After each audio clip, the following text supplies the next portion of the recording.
The quiet was a lie. That's what I learned too late, living out my days in what was supposed to be peace. Synthy mountain air, the soft rustle of artificial leaves, all carefully crafted illusions against the echoes that still rang in my bones, echoes of battles fought and won and lost and survived. Then the chime came, slicing through the fabricated serenity like a disruptor blast through cheap hull plating. It wasn't just any chime. It was the priority-conquered channel, the kind that meant your past had caught up to you, and it wasn't coming for a polite visit. Counselor Valerius shimmered into view on my calm screen, his crystalline form usually radiating a placid, bureaucratic calm. Today, though, his facets flickered with an urgency that set my teeth on edge. "Jerk," he said, his voice clipped, bypassing pleasantries entirely. "We have a situation. Beyond precedent." I took a slow breath, the mountain herb scent suddenly acrid in my nostrils. "Counselor," I responded, my voice gravelly from disuse, "I assumed my situation was retirement. Has there been some kind of administrative oversight?" His optical sensors narrowed, the crystalline structure shifting slightly, a visible sign of his barely contained impatience. "Oversight is hardly the term, Jerk. We are facing an extinction event, something the conquered has never encountered.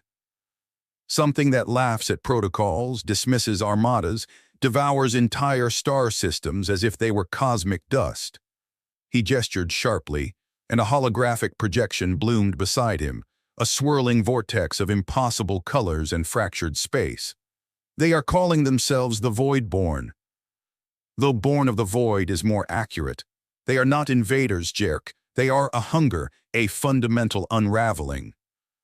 The projection pulsed, a silent, visual scream of collapsing reality and a cold dread, a sensation I thought I'd buried decades ago, clawed its way up my spine. "Unraveling?" I echoed, the word hollow in my own ears. "They consume existence itself, Jerk, not for gain, not for conquest, but because their very nature demands it. Our fleets, legion after legion, have been erased. Defenses, the bulwarks of civilizations for millennia, vaporized before them. The conquered is buckling, Jerk, breaking. We are losing, and we are losing everything." His voice dropped, the formal counselor veneer cracking to reveal raw, desperate fear. And frankly, against this, conventional forces, strategies, they are less than useless. They are tragically irrelevant. He paused, his gaze even across the interstellar void, pinning me with an intensity I hadn't expected from a conquered bureaucrat. "Your record, Jerk, your unconventional approach. It was controversial, yes, but effective. Desperate times, Commander, and frankly, you are the most desperately effective individual we can think of." He swallowed, a visible tremor running through his crystalline form. "We need you to come back, Jerk, lead, before there is nothing left to lead." The chaotic void storm on the projection writhed, a hungry maw promising oblivion.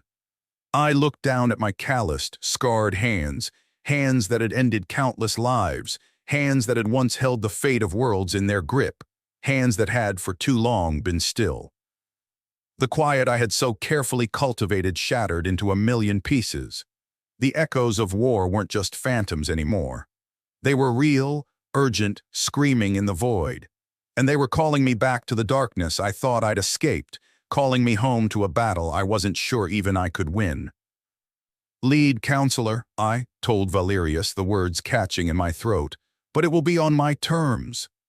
Desperation, it turned out, was a powerful negotiator. Valerius agreed before the sentence even left my lips. My first and non-negotiable term, my team. The conquered's military minds, bless their structured souls, would have preferred fleet deployments, strategic legions, textbook grand offensives. I needed ghosts, specialists from wars long past, individuals as unorthodox, as brutally efficient as the threat we now faced. Ressa was first. Whispers painted her as a phantom, a recluse vanished to some frozen moon, cloaked in monastic silence.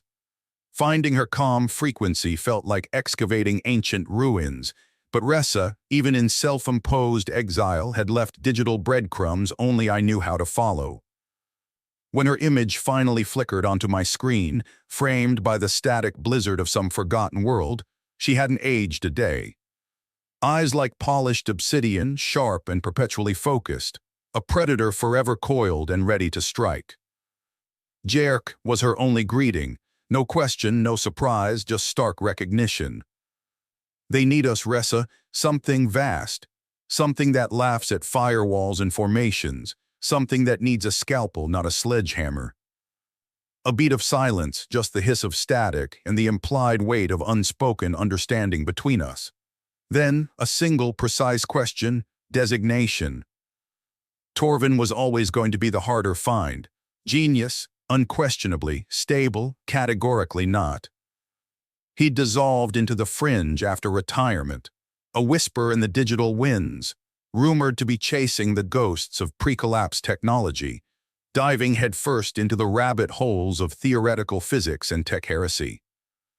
Tracking him meant plunging into a labyrinth of encrypted data streams and dead-end signals, each ping a ghost of his brilliance, each location a carefully discarded layer of his deliberately obscured existence. When I finally snagged his trace, it led me to a ramshackle orbital rig, jury-rigged and sputtering with rogue energy fields. He appeared on the screen, not in focus so much as a chaotic blur of motion, surrounded by a shimmering cloud of half-disassembled devices and sparking conduits. His eyes, when they finally settled on the comm, alight with a kind of frantic, delighted energy. Jerk, magnificent timing. I'm this close to, well, no matter, trouble I presume. Something intellectually stimulating, I sincerely hope. Void-born Torvin, I said, cutting through his excited techno-babble. Reality-bending, galaxy-threatening trouble. They make paradoxes look like playground squabbles. He paused, his fidgeting hands momentarily stilling, his bright, chaotic energy suddenly focused. Reality-bending, you actually said reality-bending? Intriguing. Intriguing. Tell me everything. Is there a puzzle element? A technological riddle at the heart of it all? Xylos, he was always the anchor, the quiet center of our storm. Ironically, finding him was the simplest part. He'd embraced a life of open serenity, a stark contrast to the shadows he'd once inhabited. He ran a sanctuary now, a haven for orphaned and displaced creatures on some low-gravity, eternally verdant world, a place of soft light and gentle breezes. Gentle Giant, they called him in the faded reports I'd managed to access. They hadn't seen him on a battlefield, hadn't felt the earth tremor when he unleashed his true strength. When I arrived at his sanctuary, landing my ship amidst a flurry of startled, multi-limbed creatures, I found him amidst a throng of fluffy, improbably colored beings, his massive frame moving with an almost absurd tenderness.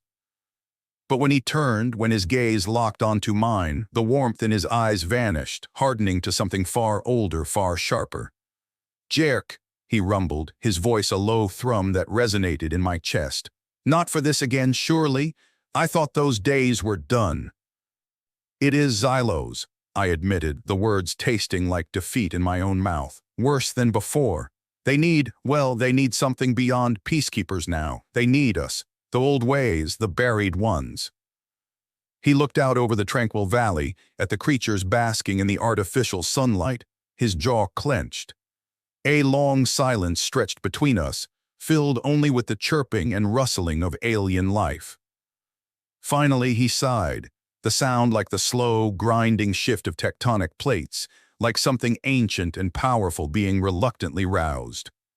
They always come crawling back from the void, don't they? He murmured, more to himself than to me. Very well, he said, his gaze hardening, focusing again with chilling precision. Tell me where to point the cannon, Jerk. Just tell me what to break. Gathering them, watching as their familiar faces and figures materialized in my command center, a sensation I hadn't permitted myself in years flickered to life within me. Not exactly hope. Not anymore. Something colder, sharper, something edged with grim anticipation. We were rusty, undeniably. Shadows of our former selves in some ways, yes, softened by the illusion of peace. But we were also different, forged anew in the fires of too many wars, tempered by the echoes of countless victories and defeats. We had stared into the abyss, danced with the chaos, and returned, changed. And the galaxy, I knew, was about to witness that change, whether it was ready for it, whether it even deserved it or not. The old guard was rising, and the universe, I feared with every fiber of my being, was finally about to understand what that truly, terrifyingly meant. The front lines weren't lines at all. They were a smear, a chaotic bleed of warped space and fractured reality, a testament to the Voidborn's utter disregard for anything resembling conventional warfare. Ships of the conquered, once proud symbols of galactic order, bucked and twisted like toys caught in a cosmic storm. Energy blasts lancing out in wild, ineffective arcs, their trajectories bent and broken by the sheer strangeness of the enemy. Fear, I could taste it in the recycled air of the command station, thick and metallic, more corrosive than any weapon the Voidborn could wield. It was eating through the conquered's ranks, shredding morale faster than any reality-bending anomaly. Valerius, his crystalline structure practically vibrating with anxiety, met us at the makeshift command center, a hastily erected platform clinging precariously to the hull of a battered carrier. "Jerk," he projected, his voice strained, barely cutting through the alarms blaring around us. "Thank the very cosmos your planet side. Sectors are collapsing. We are losing ground faster than we can even chart the retreat." He gestured wildly at the swirling holographic displays, a frantic ballet of red alerts and garbled sensor readings. "Their attacks, they make no sense. No discernible strategy. It's chaos. Pure, unadulterated chaos, everywhere and nowhere at once." I took in the data flooding the screens, the panicked reports crackling over open comm channels. Logic. The conquered, bless their structured hearts, had always placed their faith in logic, in predictable parameters, in strategies honed over cycles of structured conflict. It was a beautifully ordered system, utterly useless against an enemy that was, by its very nature, chaos incarnate. And that, I realized with a grim satisfaction, was our edge. "Conventional tactics are worse than futile here, counselor," I stated, my voice cutting through the din, calm and measured against the rising tide of panic. "They are a liability. We need to fight outside the lines, beyond logic. We need to be as unpredictable, as brutally illogical as they are." I turned to Ressa, her obsidian eyes already locked onto the swirling displays, a predator scenting its prey. "Ressa, forget their fleets, forget formations, pinpoint their focal points. Not ships, but concentrations of their distortion fields. Where is the chaos densest?" Ressa, seamlessly interfacing with the platform's chaotic sensorium, responded almost before I finished speaking, her voice a near whisper in my ear, yet clear and precise amidst the storm. "Localized anomalies, Commander, reality fractures, intensifying around planetary nexus points. Gravity wells, dimensional junctions, they're not just attacking, Jerk. They're pulling something through, something immense."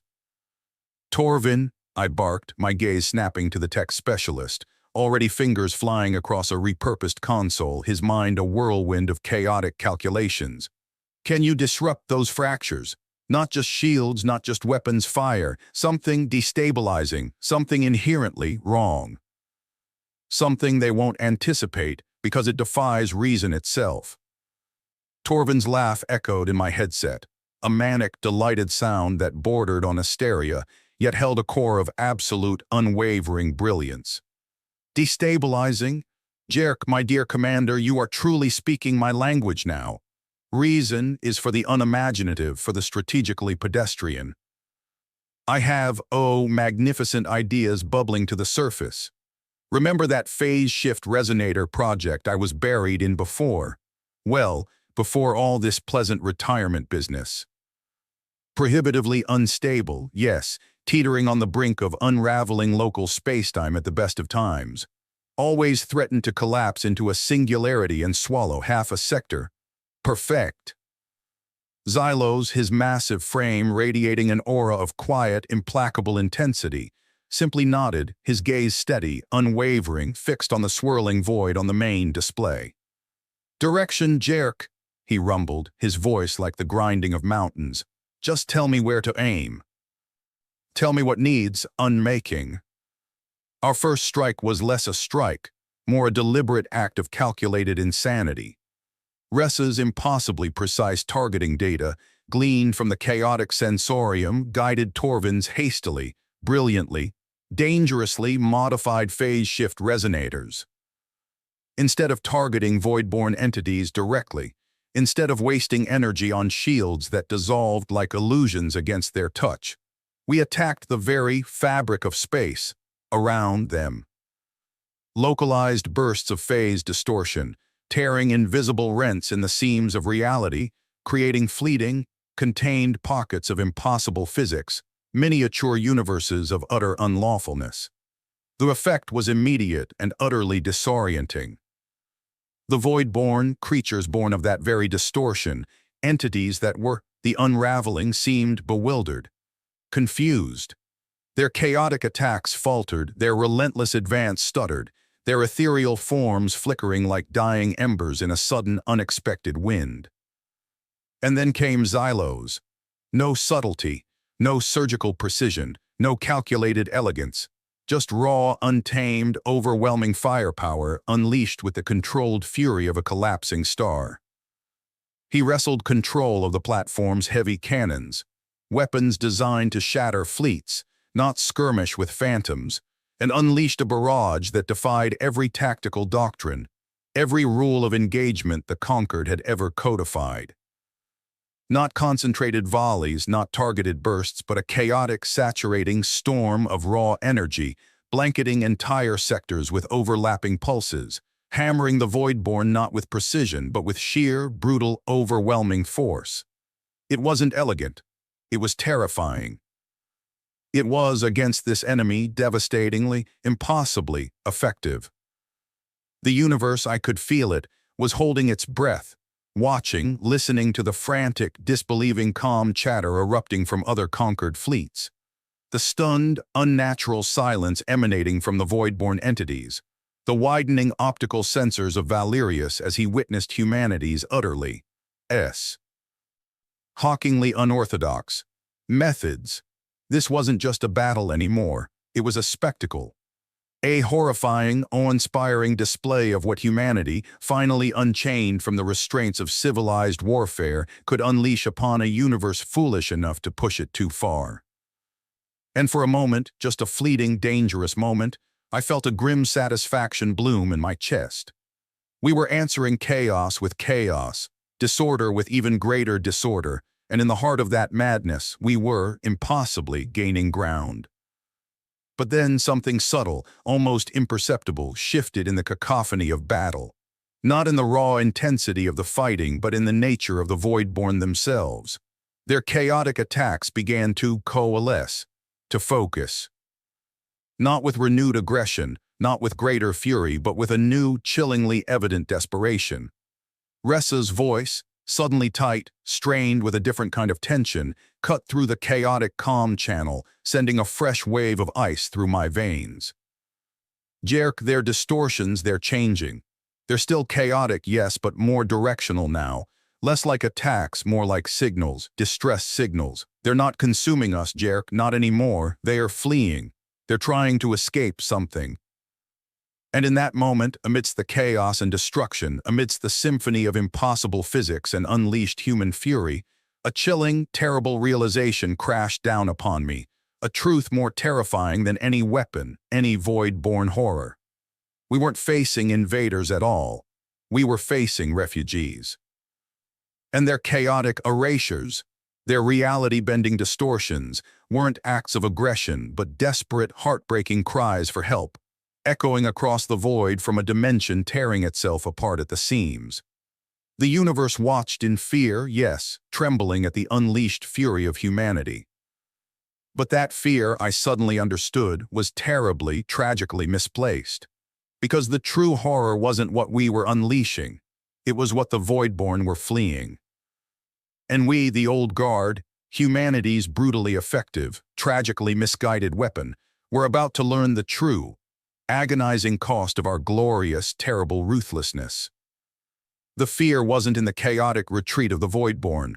That was almost a relief, a tangible lessening of the immediate threat.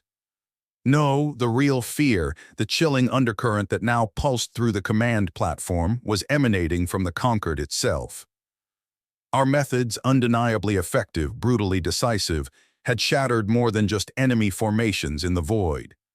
They'd shattered something far more fragile, far more insidious: illusions. Illusions of civilized warfare, of galactic order, of predictable conflict. Humanity, unleashed from its self-imposed restraints, was proving to be a force of nature, raw and untamed. And the universe, now an unwilling spectator, watched with a gaze that was split equally between awe and bone-deep dread, unsure if it was witnessing salvation or the harbinger of a new, even more terrible annihilation. Valerius, his crystalline composure usually as immutable as a glacier, now observed us, our team, with a disconcerting mixture of open awe and a palpable, almost physical dread. "Your tactics, Commander Jerk," he began, his voice measured, carefully neutral, yet betraying a tremor he couldn't quite suppress. "They are undeniably decisive. Sector Aborona sector defense, once deemed lost, is stabilizing. The Voidborn advance has halted." But he hesitated, his crystalline facets catching the flickering command lights. "They are also undeniably brutal."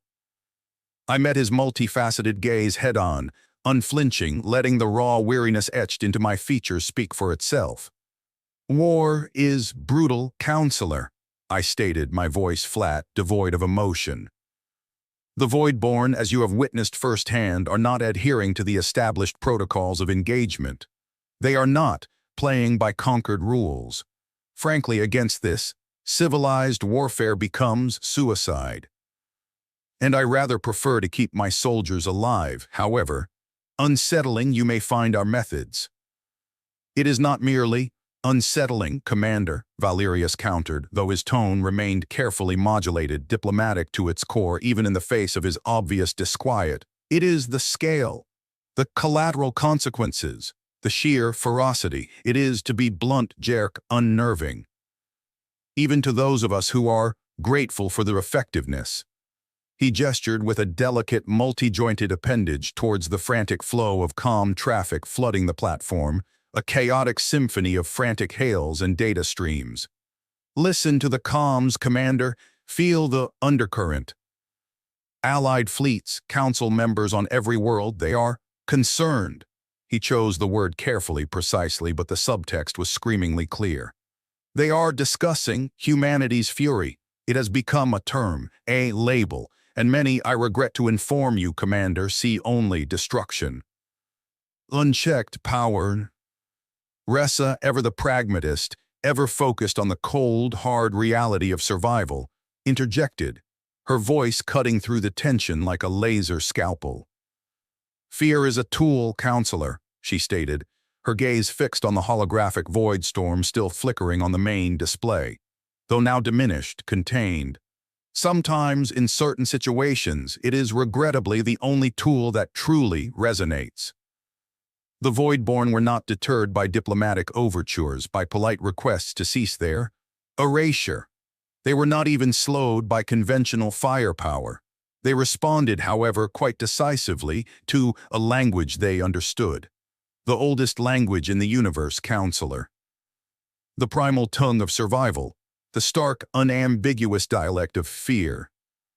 Torvin, characteristically oblivious to the subtle undercurrents of galactic unease, or perhaps simply delighting in them, chuckled, a dry, rattling sound that bordered on manic glee.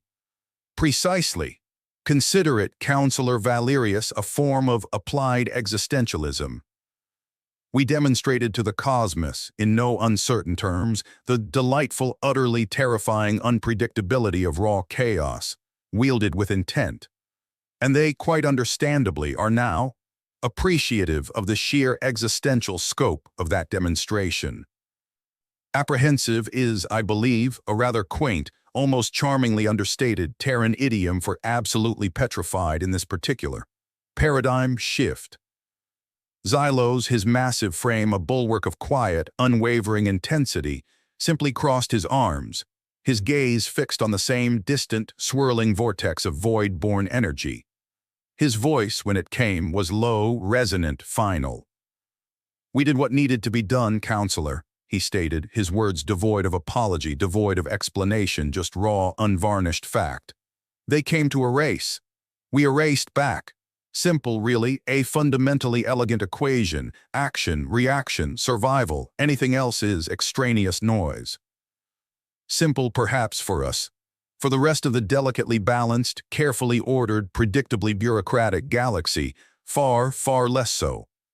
The calm lines, I could feel it, were practically vibrating with terrified speculation, galactic gossip transmuted into frantic data packets. Commentary ranging wildly from whispered hails of awestruck, almost worshipful admiration. Humanity has hidden reserves of power we never dreamed of. To horrified, almost hysterical condemnation. Savages, barbarians. They will drag us all into the abyss with their reckless brutality, flooded the networks. Some hailed us, humanity, as unexpected saviors, whispering legends of our hidden strength, our untapped potential for galactic dominance. Others, and I suspected these were the majority, recoiling physically, emotionally, strategically, seeing in our actions only a terrifying reflection of their own deepest, most primal fears, the raw, unchecked power of a species seemingly unbound by the comforting, civilized restraints of galactic morality. "They fear us, Jerk," Valerius repeated, his voice now barely a whisper, his crystalline form dimming, losing some of its characteristic luster, reflecting the growing shadows of galactic unease. "The very species we are fighting to protect, the worlds we are sacrificing everything to safeguard, they are now watching humanity with fear. With a fear, I confess, Commander, that I am beginning to understand and perhaps even share." "Let them fear us, Counselor," I replied, my gaze unwavering, still fixed on the holographic void storm, now reduced to a contained, manageable anomaly, but still a chilling reminder of the abyss we'd peered into, and the abyss we were now, perhaps, becoming. "Fear is a cleaner weapon than annihilation, Counselor, and far, far more useful. Fear buys us something annihilation never could.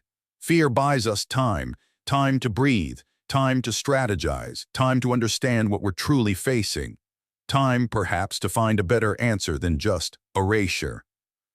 "Because, Counselor, make no mistake," I said, turning back to face him, my voice hardening, losing even the faintest trace of warmth, becoming as cold and sharp as vacuum itself. "The Voidborn are not the only things the universe has to be afraid of now. Humanity has just taken off its leash. And the galaxy, I suspect, is about to learn what happens when you corner a predator and force it to truly bite back." The fear of humanity was spreading like a shockwave, yes, rippling outwards from that desolate sector of space we just turned into a proving ground. But amidst that fear, amidst the horrified whispers and the terrified pronouncements, something else was also, slowly, tentatively, starting to bloom. A new kind of galactic respect, grudging and fearful as it might be, was taking root. The universe had finally seen humanity fight, truly fight, without restraint, without rules, with the terrifying, single-minded focus of a species backed into a corner, fighting for nothing less than its own continued existence. And in that horrifying, awe-inspiring display of raw, brutal power, they were starting to glimpse something more, something deeper, something far more complex than just fury. Not just annihilation, not just destruction, but a fierce, indomitable, almost terrifyingly focused determination to protect. And perhaps, just perhaps, the galaxy was beginning to realize, in the cold, stark light of our unleashed potential, that humanity's strength wasn't just something to be feared. It was something, in the face of true oblivion, to be understood. And maybe in time, if we didn't destroy ourselves or everything around us in the process, even against all odds to be relied upon. The tide, I could feel it, was turning. Not just against the Voidborn, whose retreat was becoming more pronounced with each passing cycle, but within the very heart of the galaxy itself. And the universe, having watched humanity unleash its fury and fear, was now, I suspected, bracing itself to witness, with a dawning, hesitant wonder, exactly what that turning tide, that terrifying, magnificent shift in galactic power would ultimately, irrevocably unleash next. The final confrontation, I realized with a stark clarity that cut through the lingering adrenaline of battle, couldn't be a confrontation at all.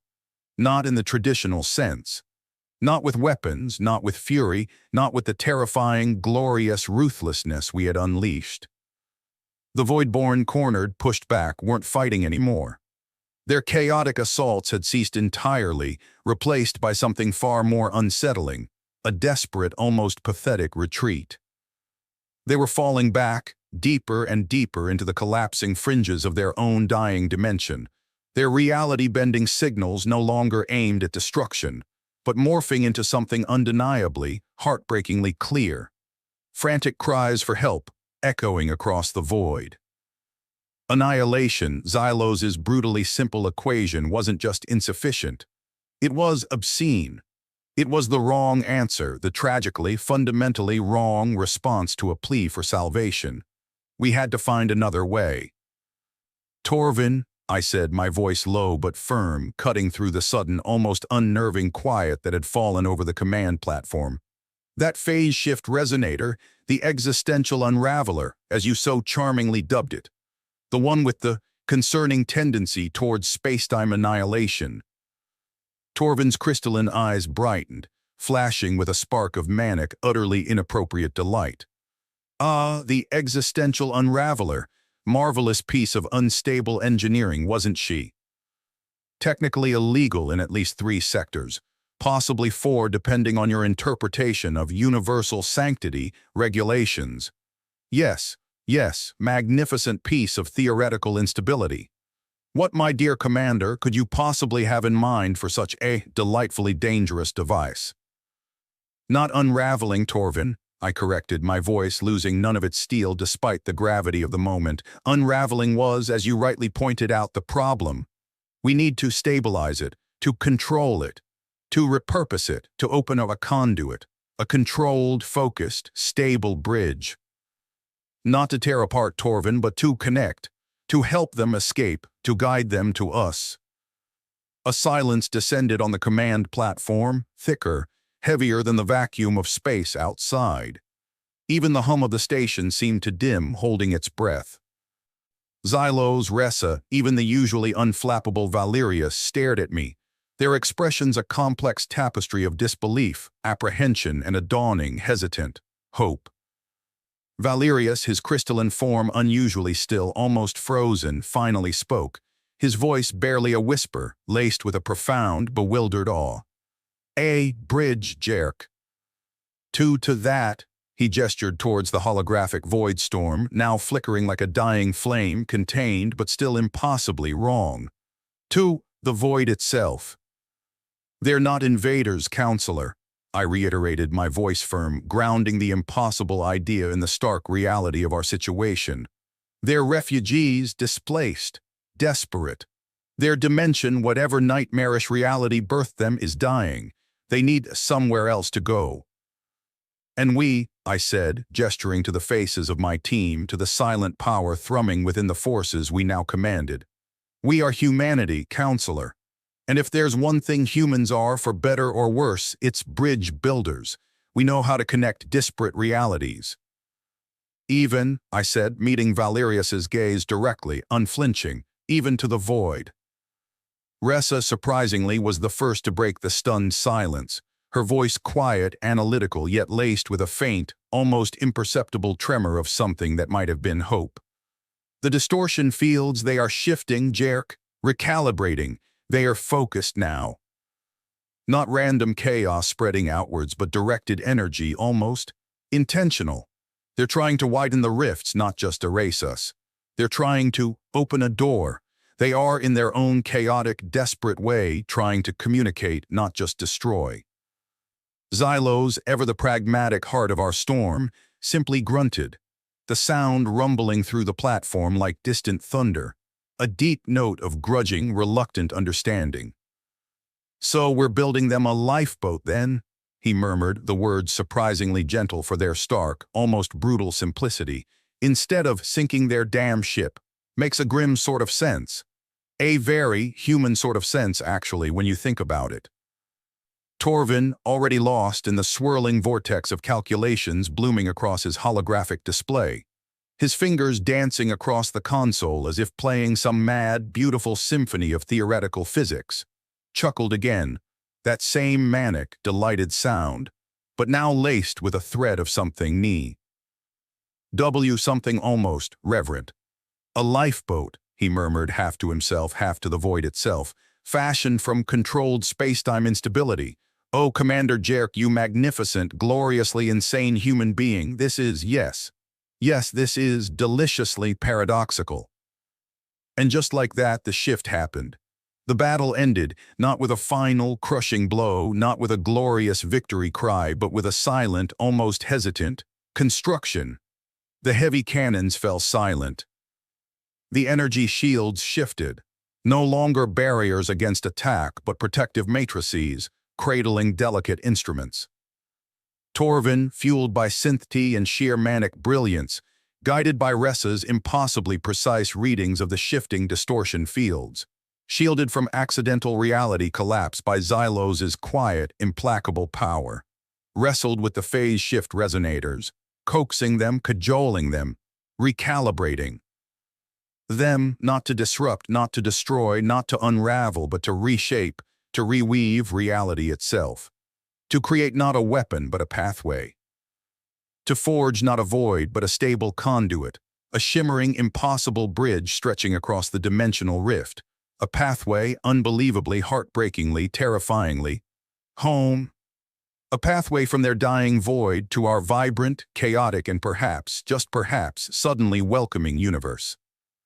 The process was agonizingly precarious, a razor's edge walk between salvation and utter catastrophe. The command platform hummed with barely contained energy, the air thick with ozone and the silent tension of a galaxy holding its breath. The universe, I could feel it, was watching, waiting, poised on the precipice of something new, something terrifying, something hopeful.